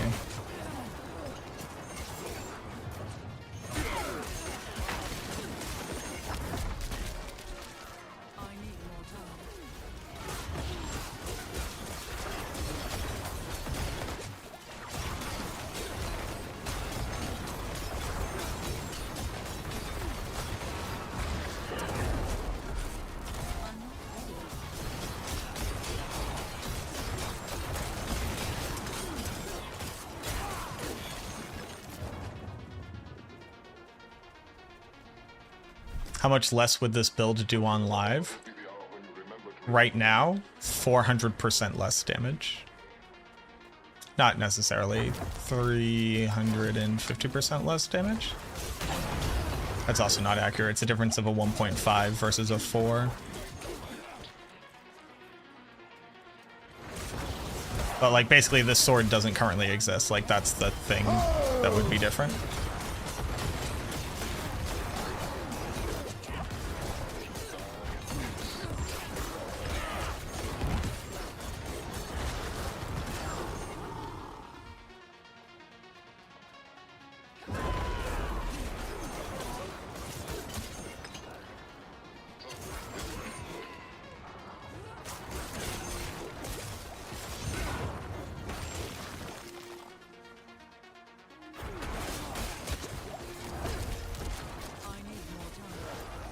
Oh, I'm gonna miss out on a whole bunch of progress because this thing's split.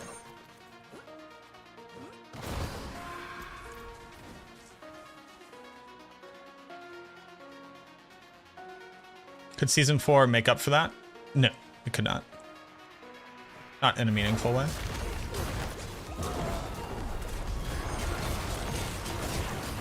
Like, Sword of Rathiel on max is a 4 times multi.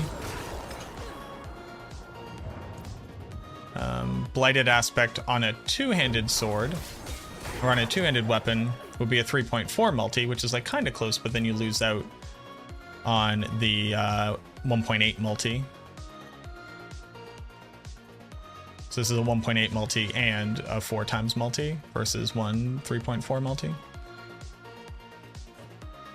And then would also attack significantly slower.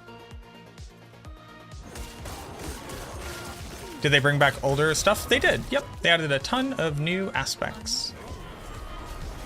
Luckily, we can fit this one on our build.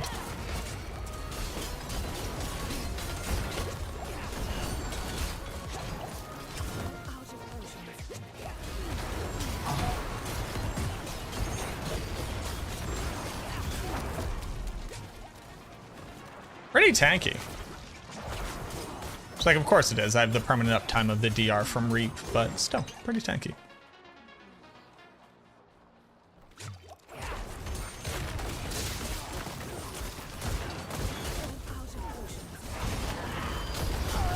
Rip. I say that. You can temper uniques now? Nope. Nobody said that.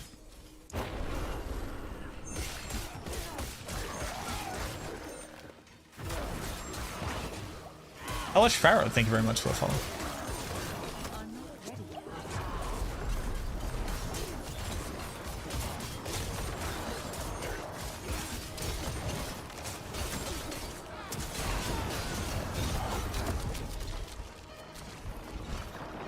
Thought I saw something on the sword? No. There are no tempers on the sword.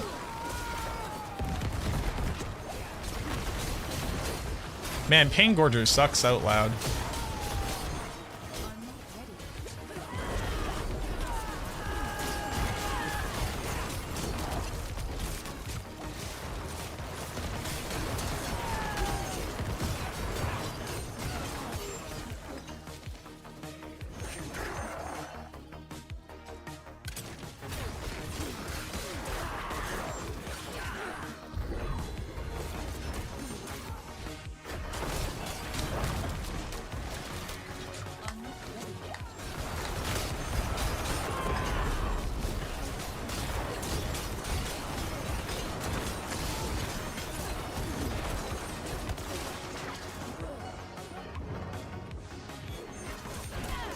This seems to have optimization potential. Well, you would drop Pain Gorgers, and then you can add on a 1.5 multi and better stats.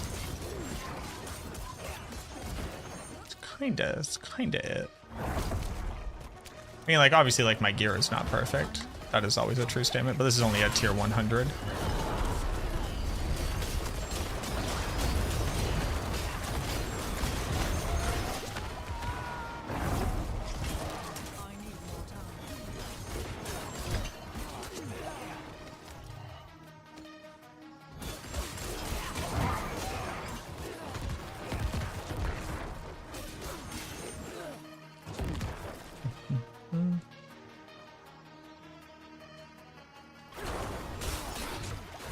Like, Pain Gorgers is not contributing to this build's output currently. Because again, the Pain Gorgers damage can't crit, which I don't know why. And we don't carry anything on our damage. Like, we don't do a poison on our damage, we don't do a bleed on our damage.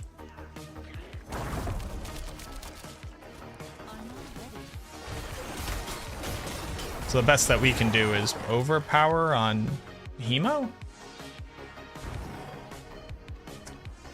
As a thing?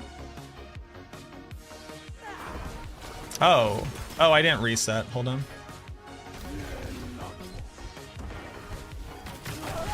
Looks like Blizzard is doing a creator preview on Spiritborn. Do we have a Twitter post, Trev?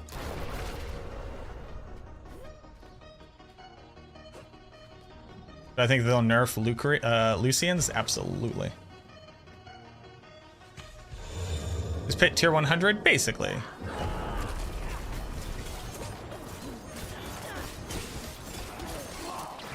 Saw DM and Rob tweet about it. Well, let's see.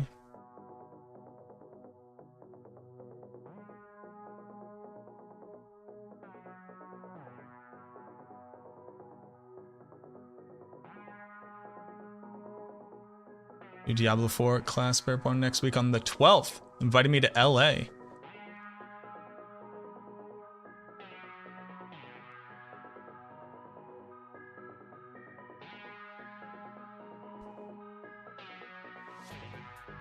Save this image.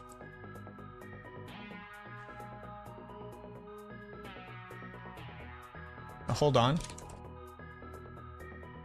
So excited to finally be able to talk about it.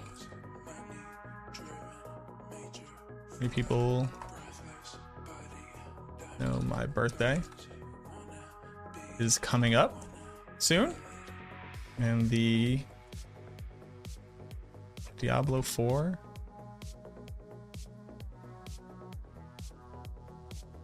devs were kind enough to invite me out to Seattle to live stream the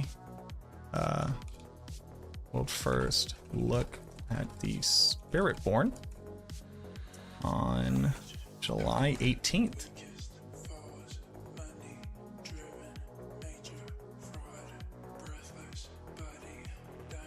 Hang out on stream as we try the new class.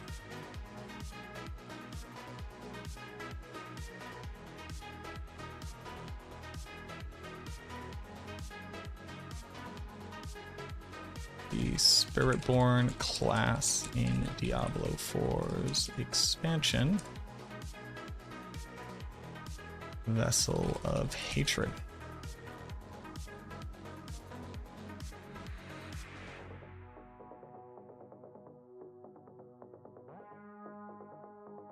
I forgot. I forgot I'm going to be doing this. Hey, everybody. For my birthday, out on, well, birthday's July 17th, but on July 18th, I will actually be in Seattle live streaming directly after the Diablo live stream revealing the new class, playing it world first look at like real live gameplay. So a couple other cool people, I'll let them reveal themselves. It's some of the people you expect it to be, are going to be going out as well. So excited. Completely forgot. I do fly out there that Wednesday, then fly back on a red-eye flight to be here because it's my 10-year anniversary with Panda and we're driving up to a spa and like Airbnb or like a bread and breakfast thing for the weekend. So I do fly out to Seattle, finish streaming, get on a flight, come home, drive north. Rax, yep, Rax is one of them. So, cheers, D4 devs. Appreciate y'all. Very excited to be trying that out.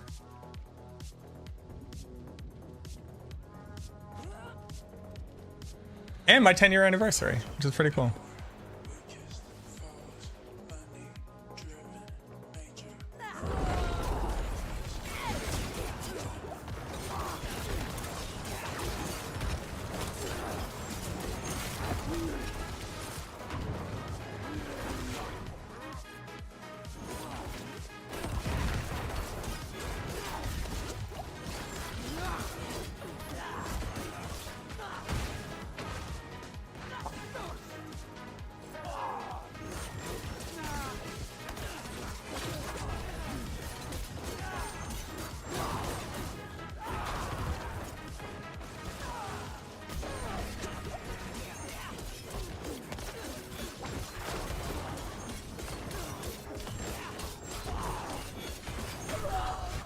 Okay, so damage is shit.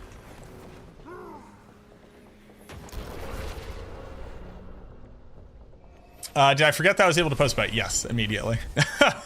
Honestly, like I got the callback and post about it today. Married in this economy? Oh, we're not married, dude. We can't afford that. We've just been together.